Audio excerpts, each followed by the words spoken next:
نحمده ونصلي على رسوله الكريم اما بعد فاعوذ بالله من الشيطان الرجيم بسم الله الرحمن الرحيم رب اشرح لي صدري ويسر لي امري واحلل عقدة من لساني يفقهوا قولي اللهم ارنا الحق حقا وارزقنا اتباعه وارنا الباطل باطلا وارزقنا اجتنابه آمین یا رب العالمین۔ سورۃ التوبہ آیت 75۔ اب اللہ تعالیٰ نے ایک کیٹیگری کا یہاں ذکر کیا ہے، وہ کون سے ہیں؟ فرمایا وَمِنْهُمْ مَنْ عَاهَدَ اللَّهَ لَئِنْ آتَانَا مِنْ فَضْلِهِ لَنَصَدَّقَنَّ وَلَنَكُونَنَّ مِنَ الصَّالِحِينَ۔ ان میں سے بعض ایسے بھی ہیں جنہوں نے اللہ سے عہد کیا تھا کہ اگر اس نے اپنے فضل سے ہم کو نوازا تو ہم خیرات کریں گے اور صالح بن کر رہیں گے۔ اب ان بٹوین دا لائنز جو بات پتہ چل رہی ہے وہ یہ کہ یہ دعا مانگنے والے غریب تھے۔ غریب جب تھے تو ایمان والے تھے، اچھے ارادوں والے تھے، اچھی نیتوں والے تھے، ہاں اچھی نیتیں کر رہے ہیں کہ لئن آتانا من فضلہ لنصدقن ولنکونن من الصالحین۔ ہاں تو بڑے اچھے ارادے، بڑی اچھی نیتیں، ایمان کی وجہ سے اچھے ارادے، اچھی نیتیں بنتی ہیں۔ اب جب یہ دعا مانگ رہے تھے، اسی وقت موت آ جاتی، اسی غربت میں موت آ جاتی، آپ کے خیال میں کیسے رہتے یہ اللہ کے ہاں؟ جی اچھے رہتے ہیں نا، بہت اچھے رہتے، اس لیے کہ انما الاعمال بالنیات۔ کوئی اگر سچی نیت یہ رکھتا ہے کہ میرے پاس اتنا پیسہ ہوتا تو میں اس کام کے لیے دیتی، اور نہیں ہے اس کے پاس وہ پیسہ، لیکن چونکہ اس نے نیت کی تھی، اللہ اس کی نیت کا اس کو اجر دے گا۔ یہ اللہ کی شان ہے، ایسا وہاب ہے ہمارا رب۔ تو انہوں نے اتنی اچھی نیتیں کی تھیں، پکے وعدے کیے تھے اللہ تعالیٰ سے کہ اللہ ہم تو صدقہ کرنے کے لیے اور زیادہ نیک بننے کے لیے پیسہ مانگ رہے ہیں۔ اس وقت مر جاتے، اللہ کے ہاں درجہ پاتے۔ اب کیا ہوا؟ اللہ نے ان کی یہ دعا ایز اٹ از قبول کر لی، غربت دور کر دی، نواز دیا، اور یہ دعا ان کے لیے، دعا کا قبول ہونا ان کے لیے آزمائش بن گیا۔ کیا ہوا؟ فَلَمَّا آتَاهُم مِّن فَضْلِهِ بَخِلُوا بِهِ وَتَوَلَّوْا وَهُم مُعْرِضُونَ۔ مگر جب اللہ نے اپنے فضل سے ان کو دولت مند کر دیا تو بخل پر اتر آئے اور اپنے عہد سے ایسے پھرے کہ انہوں نے اس کی پرواہ تک نہیں کی۔ اللہ نے دولت دے دی تو بخل کیا، اللہ سے وعدہ خلافی کی، منافق بن گئے۔ تو دیکھیں جو بعض دعائیں ہماری قبول نہیں ہوتی، دراصل وہ اللہ کی طرف سے ہمارے ایمان کی حفاظت ہو رہی ہوتی ہے۔ Allah is literally saving us from ourselves. Allah ہمیں ہمارے اپنے شر سے بچا رہا ہوتا ہے۔ اور یہ بھی ہمیں پتہ چلا کہ کچھ لوگ غربت میں مومن ہوتے ہیں اور دولت میں منافق ہو جاتے ہیں۔ تو یہ مال کا فتنہ بڑا سخت فتنہ ہے۔ وہ سورہ توبہ کی جو آیت ہے نا 24، وہ تو ہمارے دل و دماغ کے اوپر نا پیوست ہو جانی چاہیے، سخت ہو جانی چاہیے۔ We literally it should be branded into our memories۔ ساری تھیم سورہ توبہ کی اسی آیت پہ چلتی ہے۔ سارا فتنہ محبتوں کا اور مال کا ہے، اور منافق انہی دو امتحانوں میں کامیاب نہیں ہوتا۔ بہت کم خوش قسمت ہوتے ہیں جو نعمت پا کر نعمت دینے والے کے زیادہ فرما بردار بنے۔ بنی اسرائیل نے بھی بڑی دعائیں کی تھیں کہ اللہ تعالیٰ اپنا آخری رسول بھیج دے، ہم تو یہ کریں گے اور ہم تو یہ کریں گے۔ لیکن جب اللہ تعالیٰ نے اپنا آخری رسول بھیج دیا، آپ صلی اللہ علیہ وسلم تشریف لے آئے، تو کیا ہوا پھر؟ فَلَمَّا جَاءَهُم مَا عَرَفُوا، جب وہ آ گیا ان کے پاس جس کو وہ پہچان گئے، کفروا بہ، انہوں نے اس کا کفر کیا۔ تو پھر کیا کیا اللہ نے؟ فَلَّعْنَةُ اللَّهِ عَلَى الْكَافِرِينَ، تو اللہ کی لعنت ہو گئی کافروں کے اوپر۔ تو جب بھی ہم نعمت مانگیں، دولت، صحت، حسن، جو بھی کچھ دماغ کے اندر ہے، جب نعمت مانگیں ساتھ دعا کریں اللہ سے کہ اللہ اس نعمت سے تیری رضا اور تیرا قرب حاصل کرنے کے قابل بنا دے مجھ کو۔ اللہ اس نعمت کو اپنی رضا کے حساب سے استعمال کرنے کی توفیق دے دے، میں تیری زیادہ فرما بردار بن جاؤں۔ اور جب ہم ابھی دعا کے ضمن میں بھی جو بات کر رہے تھے، نعوذ باللہ کوئی مہنگی چیزیں اللہ نے حرام نہیں کی ہیں۔ یہ نہیں ہم کہہ رہے کہ اب کوئی مہنگی چیز خریدنا جو وہ حرام ہو گیا. بعض لوگ ہوتے ہیں ان کو اچھی اچھی چیزوں کا شوق ہوتا ہے, ٹھیک ہے, اللہ نے کوئی نہیں منع کیا, لیکن وہ اچھی چیز کہیں ہمیں جنت سے دور نہ کر دے, اللہ کی ناراضگی کے اندر ہمیں نہ لے جائے. بس یہ دعا کریں, مانگیں جو پسند آ رہا ہے. کوئی آپ نے بازار میں کوئی چیز دیکھ لی, بہت اچھی لگ گئی, دعا کریں اللہ تعالیٰ بس مجھ کو یہ چیز چاہیے, مجھے مل جائے, لیکن اللہ تعالیٰ پھر میں اس کو استعمال کر کے میں تیری رضا حاصل کر سکوں, میں اپنے لیے جنت خرید سکوں, بس پھر وہ چیز کوئی فتنہ نہیں رہے گی. اب انہوں نے دولت مانگی, اللہ نے دولت کی دعا قبول کر لی, تو زیادہ نافرمان بن گئے, بخیلو بھی, خوب بخل کیا, وتولوا, اور منہ موڑ گئے, ایسے اجنبی ہو گئے جیسے اسلام کو جانتے ہی کوئی نہیں, جیسے پتہ ہی نہیں ان کو کہ ہاں زکوٰۃ بھی تو دینی ہے. خفا ہونے لگ گئے کہ کیوں مانگ رہے ہو ہم سے زکوٰۃ آ کر, مثال کے طور پہ ہم کیوں صدقہ کریں, وہ خود کیوں نہیں صدقہ کرتے,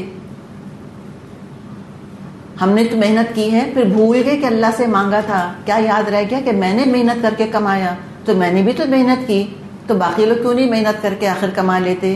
پھر یہ حال ہو گیا. وَهُمْ مُعْرِضُونَ, اور موردون اسم ہے, اس میں دوام ہوتا ہے, ہیں ہی منہ موڑنے والے. تو اللہ نے بھی ان کو نقد سزا دی. کیا سزا دی؟ پیسہ لے لیا, بچے مر گئے, بے عزت ہو گئے. نہیں, اگر یہ چیزیں آتی, یہ تو تعدیب کے لیے آتی. تعدیب کس کو کہتے ہیں؟ ادب سے بنائیں. ان کو اللہ ادب سکھاتا, تھوڑا ہلتے کہ او شاید ہم نے اللہ سے وعدہ خلافی کی تھی نا, اس لیے سزا ملی.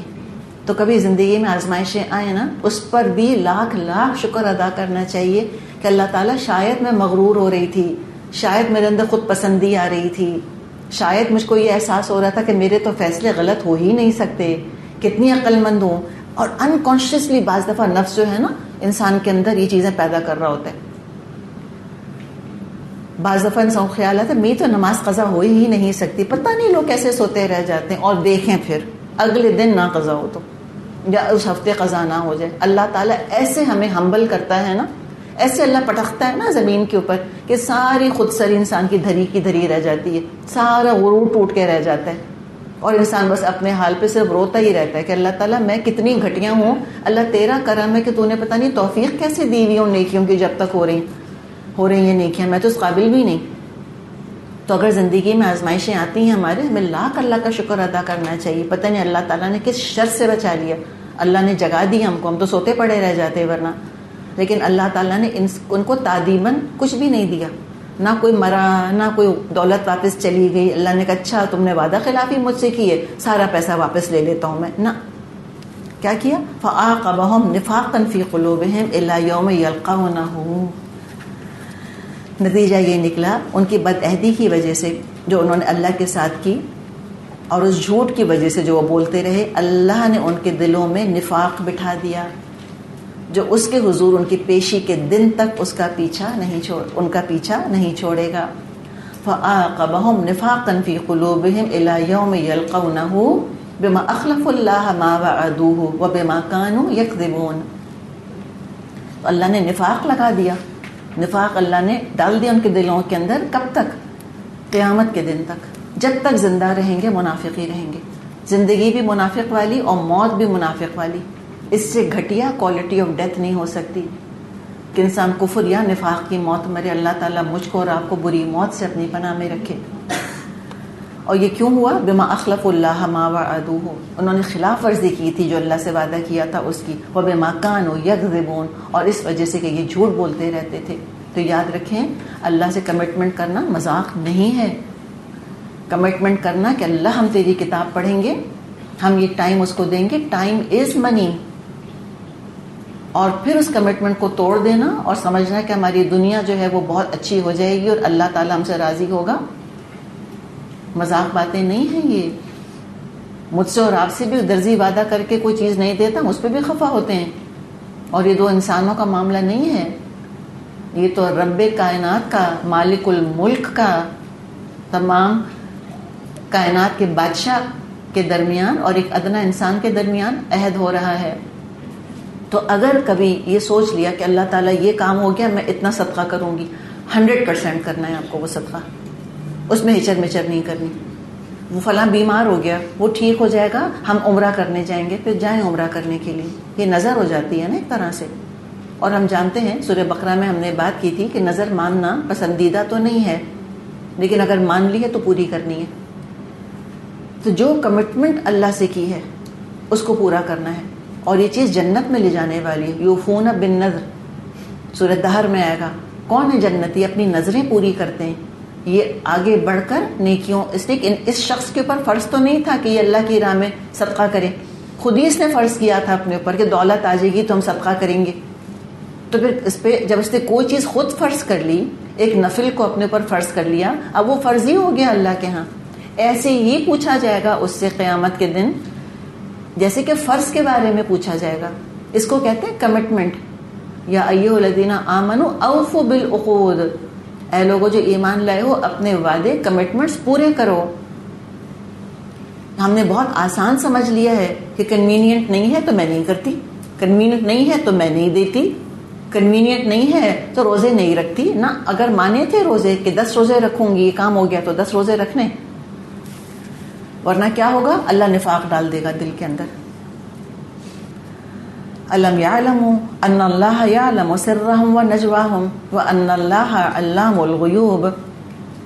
کیا یہ لوگ جانتے نہیں ہیں اللہ کو ان کی مخفی راز اور ان کی پوشیدہ سرگوشیاں تک معلوم ہیں، اور وہ تمام غیب کی باتوں سے پوری طرح باخبر ہے. تو یہ کیا ہوا کہ اللہ تعالیٰ نے دولت تو ان کو دے دی، لیکن ایمان کی دولت ان سے چھین لی. نفاق دل میں جم گیا تھا. اور نفاق بھی یاد رکھیں کہ اتفاقاً نہیں آتا. اس سے یہ پتہ چلا ہے ہمیں آٹومیٹکلی نفاق نہیں آ جاتا، اس کے پیچھے کی لمبی ہسٹری ہوتی ہے وعدہ خلافیوں کی اور جھوٹ کی. بما کانوا یکذبون، دیکھیں نا جو پچھلی آیت تھی، بما کانوا یکذبون، جھوٹ بولتے رہتے تھے. وعدہ خلافیوں کی اور جھوٹ کی پوری داستان پیچھے ہوتی ہے. باقاعدہ اس جھوٹ کو، وعدہ خلافی کو پالا پوسا ہوتا ہے، دل میں خوب جڑ پکی جما دی ہوتی ہے. اب زہر بھری فصل کو قیامت کے دن کاٹیں گے. ایک اور سبق رہ گیا تھا اس آیت کا، وہ یہ سبق رہ گیا تھا کہ جو انہوں نے کہا تھا نا لئن آتانا من فضلہ، اگر تو نے دیا، لنصدقن، تو ہم البتہ ہم صدقہ کریں گے. شرط لگائی تھی نا.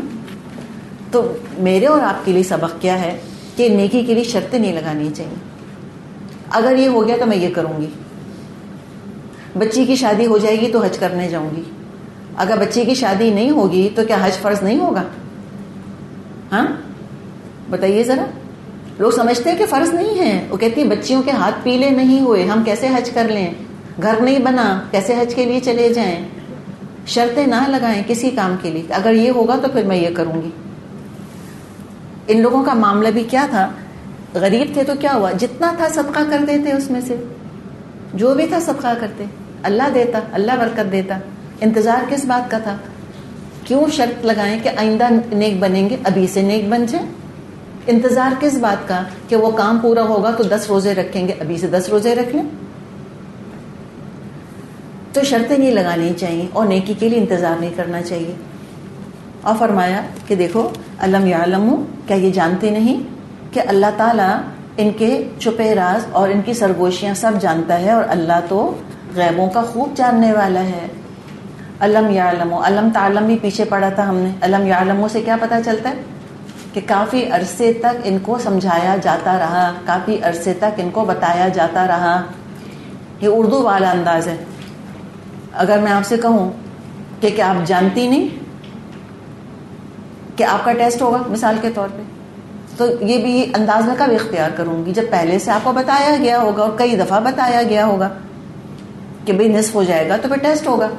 یہ تو نہیں ہوگا کہ نئی انفارمیشن اس انداز سے دی جائے کہ کیا آپ جانتی نہیں کہ کل ہمارا یہ ارادہ ہے. obviously آپ کو نہیں پتا. تو علم تعلموا یا علم یعلموا جب آتا ہے یا علم تعلم، اس کا مطلب ہے کہ پہلے کئی دفعہ بتایا جا چکا ہے. اور ایک طرح سے حسرت بھی ہے اس انداز کے اندر کہ سالوں کی تعلیم اور تربیت اور تزکیے کی کوشش اور سارے حقائق ان کے سامنے آ گئے، اس کے باوجود ان کو سمجھ میں یہ بات نہیں آتی کہ اللہ ان کی ہر حرکت سے واقف ہے. منافق کا مسئلہ یہ ہے کہ اپنی غلطیوں سے سیکھتا نہیں ہے. ایک ہی غلطی دہرایا جائے گا، ایک ہی غلطی دہرایا جائے گا. سوچے گا اس دفعہ جھوٹ پکڑا گیا نا، اگلی دفعہ اس سے اچھا جھوٹ بولوں گا. مومن کہتا ہے اچھا میرا جھوٹ پکڑا گیا، آئندہ کبھی جھوٹ نہیں بولوں گی. منافق کہتا ہے اس دفعہ وعدہ خلافی کری تو میں چھوٹ گیا نا، کسی نے مجھ کو سزا نہیں دی وعدہ خلافی کی، اگلی دفعہ پھر وعدہ خلافی کروں گا. مومن کہتا ہے اللہ نے کرم کیا، میرا پردہ رکھ لیا، میرا عیب نہیں کھلا، میری وعدہ خلافی کا کوئی ری ایکشن نہیں ہوا، آئندہ کبھی وعدہ خلافی میں نہیں کروں گی. تو یہ دو الگ الگ مائنڈ سیٹس ہیں. منافق اپنی غلطی سے سیکھتا ہی نہیں ہے. کتنی دفعہ شرمندہ ہو چکے تھے منافق، جو انہوں نے اپنی چھپی باتیں کی تھیں وہ اللہ تعالیٰ نے نبی صلی اللہ علیہ وسلم کو بتا دی تھیں، اس کے باوجود باز نہیں آتے تھے. کیسے اللہ سے بے خوف ہیں. اور یہ جو انہوں نے جو یہ معاملہ ہے نا ان کا کہ منہم من عاہد اللہ، ان میں سے یہ آیت نمبر 75 کی میں بات کر رہی ہوں، ان میں سے کسی نے عہد کیا تھا اللہ سے. دیکھیں یہ نہیں لکھا ہوا منہم یقولون، ان میں سے کچھ نے کہا تھا، بولا نہیں تھا انہوں نے اپنے دل میں نیت کی تھی صرف. تو کمٹمنٹ بول کے نہیں ہوتا. یہ کمٹمنٹ کیا ہوتا ہے؟ اپنے آپ سے بھی کمٹمنٹ ہوتا ہے کہ میں یہ کام کروں گی. کسی سے نہیں کہا. ہم کہتے ہیں میں نے کہا تھوڑی تھا منہ سے، میں تو دل میں بس ارادہ کیا تھا، تو اللہ سے ہو گیا کمٹمنٹ. دل میں جو ارادہ کیا تھا وہ انہوں نے دل میں کمٹمنٹ کیا تھا، خفیہ طور پہ کیا تھا، کوئی نہیں جانتا تھا، صرف ان کو پتا تھا ہم نے کیا کہا اور اللہ جانتا تھا کہ ان کا راز کیا ہے. تو اللہ ہمارے ارادوں پر بھی ہمیں پوچھے گا کہ تم نے نیکی کا ارادہ کیا تھا نا، تم نے مجھ سے کمٹمنٹ کیا تھا، تم نے مجھ کو پکار کے کہا تھا کہ اللہ تعالیٰ ہم تیری خاطر یہ کام کریں گے اور تم نے پورا نہیں کیا. تو یہ ان کا مسئلہ تھا کہ یہ بجائے کہ اپنے کمٹمنٹ کو پورا کرتے اس سے بچ نکلنے کی ترکیبیں ڈسکس کرتے تھے. تب آگے منافق کے کردار کا ایک اور عیب ہے وہ ڈسکس کیا جا رہا ہے کہ اللہ تعالیٰ کے بارے میں فرمایا کہ اللہ تعالیٰ ان کے سب راز جانتا ہے، اللہ غیب کا علم رکھتا ہے. اب آگے ان کا ایک رویہ آ رہا ہے منافقوں کا. الذین یلمزون المتطوعین من المؤمنین فی الصدقات والذین لا یجدون الا جہدہم فیسخرون منہم سخر اللہ منہم ولہم عذاب علیم. وہ خوب جانتا ہے ان کنجوس دولت مندوں کو جو برضا اور رغبت دینے والے اہل ایمان کی مالی قربانیوں پر باتیں چھاٹتے ہیں اور ان لوگوں کا مذاق اڑاتے ہیں جن کے پاس اللہ کی راہ میں دینے کے لیے اس کے سوا کچھ نہیں جو وہ اپنے اوپر مشقت برداشت کر کے دیتے ہیں.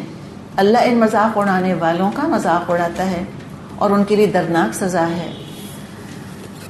تو ایک تو یہ منافق پیچھے ہم نے دیکھا کہ خود نہیں خرچ کرتے اور شرمندہ بھی نہیں ہوتے، خود کو بہت نیک اور پارسا سمجھا کرتے تھے خرچ نہ کر کے.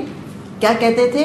کیا ان کا ریزن ایکسکیوز کیا تھی کہ ہم یہ خرچ کر کر کے دکھاوے نہیں کرنا چاہتے ان عثمان کی طرح اور عبد الرحمن بن عوف کی طرح، نعوذ باللہ. یہ دکھاوا کرنے والے، اس لیے کہ عثمان رضی اللہ عنہ نے اتنا صدقہ کیا، ڈھیر سونا اور چاندی اور اونٹ دیتے گئے اور اونٹ پر سامان لاتے گئے. تو ان پر باتیں بنانی شروع کر دی کہ اپنے پیسے کا روب جھاڑ رہے ہیں، دیکھو ہمارے اوپر کتنا دکھاوا کر رہے ہیں، اور تم کیوں نہیں دے رہے بھائی، تم بھی تو کم پیسے والے نہیں ہو. تو کہتے تھے ہم کو دکھاوا نہیں کرنا چاہتے ان کی طرح. دیکھیں یہ شیطان کیا کیا سجھاتا ہے، دیکھیں نا کیسے جسٹیفائی کروا دیتا ہے گناہوں کو.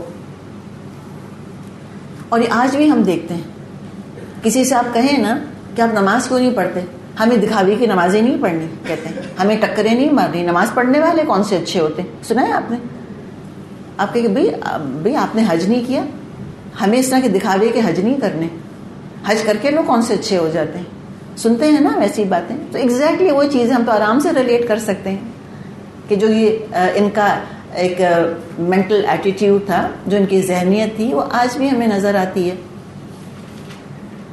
تو ان کا کہنا یہ تھا کہ یہ جو ہزاروں لاکھوں دے رہے ہیں سارے ریاکار ہیں، اور کوئی اگر تھوڑا لے کر آتا تو اس کو تانے دیتے کہ لو جی ایک مٹھی بھر کھجوروں سے روم فتح کرنے کھڑے ہوئے ہیں. خوب ہنستے اس کو دیکھ کر. ایک صحابی نے ساری رات کسی یہودی کا باغ سینچا، پانی دیا اس کے باغ کو، اس نے اجرت کے طور پہ کھجوریں دی. تو وہ کھجوروں میں سے تھوڑے سے تو بچوں کو دی، انہوں نے چند کھجوریں بچوں کو دی اور کچھ کھجوریں لے کر نبی اکرم صلی اللہ علیہ وسلم کے پاس آ گئے کہ اللہ کے رسول بس میں یہی دے سکتا ہوں، یہی میرا کنٹریبیوشن ہے. منافق بھی بیٹھے ہوئے تھے، خوب ہنسے اس کے اوپر کہ ان کھجوروں سے تو یہ روم فتح کریں گے. آپ صلی اللہ علیہ وسلم نے وہ کھجوریں لے کے سارے پیسے کے ڈھیر پر پھیلا دی.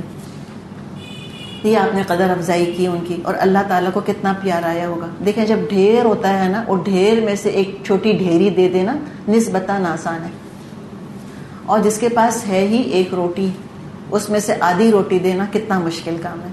کم میں سے دینا بہت مشکل ہے نا. تو اللہ تعالیٰ کتنا قدردان ہے ہمارا. اللہ تعالیٰ کوانٹٹی نہیں دیکھتا، اللہ کوالٹی دیکھتا ہے. اور کیا ہی میں تو کہتی نور علی نور ہے کہ کوالٹی بھی بہت اعلیٰ اور کوانٹٹی بھی بہت زیادہ. عثمان رضی اللہ عنہ کی طرح، عبد الرحمن بن عوف رضی اللہ عنہ کی طرح. ابو مسعود انصاری رضی اللہ عنہ سے روایت ہے، ابو عقیل یہ ان کا نام تھا، مزدوری کر کے آدھا ساڑ یعنی کہ 1 کلو غلہ لائے، اور دوسرے صحابی زیادہ مال لائے. تو منافق کہنے لگے اس کی اللہ کو کیا ضرورت تھی، اور دوسرے نے تو محض دکھاوا کیا. بخاری میں یہ حدیث موجود ہے. یعنی کیا کہتے تھے وہ، اچھا بھی تم تھوڑا ہی دے دو، چلو تم مٹھی بھر کھجوری لے آؤ. کہتے تھے نا ہم اللہ کی اتنی عزت کرتے ہیں، ہم اللہ کو اتنا تھوڑا نہیں دیں گے ان لوگوں کی طرح. یہ اللہ کی بے عزتی کر رہے ہیں تھوڑا دے کر. دیکھیں نا ہم کہتے ہیں اٹ بھی میری تو پٹ بھی میری. دینے والے کرنے والے بہت برے. اچھا جو نیکیاں آج لوگ کر رہے ہوتے ہیں کہتے ہیں اچھا بہت سیلف رائچیس ہو تم لوگ، تو بڑے ہولی دن داؤ ہو تم لوگ. تو تانے کے طور پہ کہتے ہیں نا کہ نیک تو تم ہی ہو بھائی، جنت میں تو تم ہی جاؤ گے نا. تم بہت نیک سمجھتے ہو نا اپنے آپ کو. بھائی ہم نہیں نیک سمجھتے، یعنی تم سمجھ رہے ہو لیکن ہو نہیں. ہم نیک نہیں سمجھتے اپنے آپ کو لیکن ہم تو ہیں ہی نیک. تم تو جاؤ گے جہنم میں نمازیں پڑھ کے اور حجاب کر کر کے اور عمرے کر کر کے، اور ہم تو جائیں گے جنت کے اندر بغیر نماز پڑھے، بغیر حجاب کیے اور بغیر حج کیے.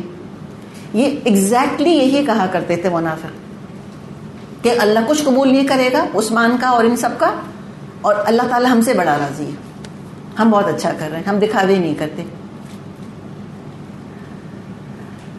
تو سبق کیا ہے ہمارے لیے کہ اوروں کی نیکیوں کو جج نہیں کرنا ہم کو، ہمیں ان پہ فتوے نہیں لگانا، ان پہ فتوے نہیں لگانے ہم کو دوسروں کی نیکیوں کے اوپر. ہمیں کیا پتا، ہم کیوں سیکنڈ گیس کریں ان کو کہ کیوں نیکی کر رہے ہیں. کسی کو ہم تسبیح پڑھتے دیکھتے ہیں، ہم بھی واک کر رہے ہیں. وہ ایک زمانہ تھا جب لوگ واک کرنے جاتے تھے، تو ہم بھی واک کر رہے ہیں، کوئی اور بھی خاتون واک کر رہی ہیں، ان کے ہاتھ میں تسبیح ہے. تو پہلا خیال کیا آتا ہے نا. بعض دفعہ یہ شیطان دل میں خیال ڈالتا ہے کہ کتنا دکھاوا کر رہی ہیں، ایسے تسبیح ہلا ہلا کے پڑھنے کی کیا ضرورت تھی. ہم کہتے ہیں لو سر تو کور نہیں ہے، تسبیح بڑی پڑھ رہی ہیں. تو دیکھیں نا یہ فوراً شیطان خیال ڈالنا شروع کرتا ہے کہ تم بہت اعلیٰ ہو، تسبیح نہیں پڑھ رہی، اور تم دل میں جو ہے وہ کسی کے بارے میں بدگمانی سوچ رہی ہو، تو تم تو بہتر ہو، اور وہ خاتون جو اللہ کا ذکر کر رہی ہیں وہ تو گھٹیا ہیں بالکل. یہ سارے خیال شیطان ڈالتا ہے. تو یہ ہم کوئی نفاق سے نا ہم اپنے آپ کو محفوظ نہیں سمجھ سکتے، ہم ایبسلیوٹلی ریلیٹ کر سکتے ہیں ان چیزوں سے. تو کبھی کسی کی نیکیوں کو جج نہیں کریں، اور ہمیشہ دعا کریں کہ اللہ ان کی ساری نیکیاں قبول فرمائے. تو وہ اس طرح جو لوگوں کو جج کر کے اور ان کو برا بھلا کہتے تھے، دراصل نیکیوں پر امبیرس کر کے ان کی حوصلہ شکنی کرنا چاہتے تھے. تو اللہ نے فرمایا کہ اللہ ان کو اس وقت تو ہیومر کر رہا ہے، سخر اللہ منہم، اللہ بھی ان سے مذاق کر رہا ہے. قیامت کے دن ہر لفظ کا نتیجہ دیکھ لیں گے. تو یہ ہے کٹر منافق، پکے منافق. آپ صلی اللہ علیہ وسلم سے اللہ نے فرمایا استغفر لہم او لا تستغفر لہم ان تستغفر لہم 70 مرۃ فلن یغفر اللہ لہم ذلک بانہم کفروا باللہ ورسولہ واللہ لا یہدی القوم الفاسقین. اے نبی صلی اللہ علیہ وسلم، آپ خواہ ان لوگوں کے لیے معافی کی درخواست کریں یا نہ کریں، اگر آپ 70 دفعہ بھی ان کو معاف کر دینے کی درخواست کریں گے، اللہ ان کو ہرگز معاف نہیں کرے گا، اس لیے کہ انہوں نے اللہ اور اس کے رسول کے ساتھ کفر کیا ہے، اور اللہ فاسق لوگوں کو راہ نجات نہیں دکھاتا. تو یہ 70 کا جو لفظ آیا ہے یہ گنتی کے لیے نہیں آیا کہ اگر آپ 71 ٹائم استغفار کریں گے تو اللہ معاف کر دے گا، نہیں. مراد ہے کہ کثرت، کتنی بھی آپ استغفار کریں اے نبی، اللہ ان کو معاف نہیں کرے گا. مغفرت تو ایمان والوں کی خطاؤں، ایمان والوں کے گناہوں کے لیے ہے. وہ خود اپنے لیے مومن استغفار کرتا ہے تو نبی کا استغفار بھی اس کے حق میں شفاعت ہے. وہ اللہ رسول کے ماننے والے ہوتے ہیں. یہ منافق تو ایمان والے ہیں ہی نہیں, اللہ ان کو ہرگز معاف نہیں کرے گا. یعنی رسول کی سفارش بھی ان کے حق میں قبول نہیں ہوگی. تو دنیا میں جو مغفرت ہے وہ آخرت میں شفاعت ہے نا. دنیا میں جو دعائے مغفرت ہے اسی کو آخرت میں ہم شفاعت کہتے ہیں. تو یہ نبی صلی اللہ علیہ وسلم کی شفاعت کی بات ہو رہی ہے کہ آپ کو مطلق اللہ تعالیٰ نے اختیار نہیں دے دیا کہ جس کا نام لے کر اللہ سے آپ دعا کریں گے کہ اللہ اس کو بخش دے, اللہ لازمی اس کو بخشے گا. یہ کہیں پڑھا ہے ہم نے؟ تو مسلمان تو آج یہی سمجھتے ہیں کہ ہم تو مسلمان ہیں, ہم تو نبی پاک کی امت ہیں, ہم تو بخشے بخشائے ہیں, آپ ہماری شفاعت کریں گے, اللہ تو انکار نہ کر سکے گا. اللہ نے انکار کیا ہے کہ نہیں کیا؟ اللہ نے صاف انکار کر دیا. استغفر لہم او لا تستغفر لہم, تو اتنا بھی کافی تھا کہ آپ استغفار کریں گے یا نہیں کریں گے, اللہ معاف نہیں کرے گا. لیکن پھر مزید ایمفیسس, وَإِن تَسْتَغْفِرْ لَهُمْ 70 مَرَّةً فَلَن يَغْفِرَ اللَّهُ لَهُمْ. آپ 70 دفعہ بھی کریں گے تب بھی اللہ نہیں بخشے گا. 700 دفعہ یہ نہیں کریں گے تب بھی اللہ ان کو نہیں بخشے گا. تو اللہ کی شان ہے, اللہ اللہ ہے, بندہ بندہ ہے. ہم محمد صلی اللہ علیہ وسلم کو عبد سے رب نہیں بنا سکتے, جو مسلمانوں کے بعد خلوف کرنے والے طبقوں نے بنا دیا. اب سوال یہ پیدا ہوتا ہے کہ انسان نفاق سے بچے تو کیسے بچے؟ ان چیزوں سے تو بچنا ہے انشاءاللہ, دعا کریں گے اللہ سے. امام احمد روایت کرتے ہیں اور یہ عبادہ بن صامت رضی اللہ عنہ سے مروی ہے. عبادہ بن صامت رضی اللہ عنہ راوی ہیں. وہ کہتے ہیں کہ آپ صلی اللہ علیہ وسلم نے فرمایا, اضمنوا لی ستا من انفسکم, تم اپنے نفسوں کی طرف سے 6 چیزوں کی مجھ کو ضمانت دے دو کہ تم یہ 6 کام نہیں کرو گے. ٹھیک ہے, یعنی کہ 6 کام نہیں کرو گے مرادے چلیں تم 6 کام کرو گے, یعنی کہ جو 6 کام تم کو بتائے جا رہے ہیں ان کا تمہیں خیال رکھنا ہے. ٹھیک ہے, تو اضمنوا لی ستا من انفسکم اضمن لکم الجنہ, اضمن لکم الجنہ, میں تم کو جنت کی ضمانت دوں گا. تم ان 6 چیزوں کی ضمانت دو مجھ کو, میں تم کو جنت کی ضمانت دیتا ہوں. اور وہ کیا ہے؟ اصدقوا اذا حدثتم, سچ بولنا جب بھی بولنا. انشاءاللہ آپ اس وقت دعا کریں, ارادہ کریں کہ جب بولوں گی سچ بولوں گی, سچ کے علاوہ کچھ نہیں بولوں گی انشاءاللہ تعالی. تو اصدقوا اذا حدثتم. نمبر 2, اوفو اذا وعدتم, جب تم وعدہ کرو پورا کرو. انشاءاللہ ہم کہیں اللہ انشاءاللہ میں اپنا ہر وعدہ پورا کروں گی. اور آپ نے فرمایا تیسری چیز, وَأَدُّوا اِذَا اؤْتُمِنْتُمْ, اور جب امانت رکھوائی جائے ادا کر دو. نمبر 4, وَاحْفَظُوا فُرُوجَكُمْ, اپنی شرمگاہوں کی حفاظت کرو. نمبر 5, وَغُضُّوا أَبْصَارَكُمْ, اور اپنی نگاہیں بچا کے رکھو, یعنی فحاشی بے حیائی کے مناظر, حرام چیزیں نہیں دیکھو. انشاءاللہ کریں اللہ سے دعا کہ اللہ تعالیٰ میں حرام نہیں دیکھوں گی. اور 6 چیز, وَكُفُّوا أَيْدِيَكُمْ, اور اپنے ہاتھ باندھ کے رکھو, یعنی اپنے ہاتھوں سے مسلمانوں کو نقصان نہیں پہنچانا. تو اس کے بدلے کیا ضمانت دی ہے آپ نے؟ جنت کی ضمانت. اللہ تعالیٰ مجھ کو اور آپ کو اس کیٹیگری میں شامل کرے.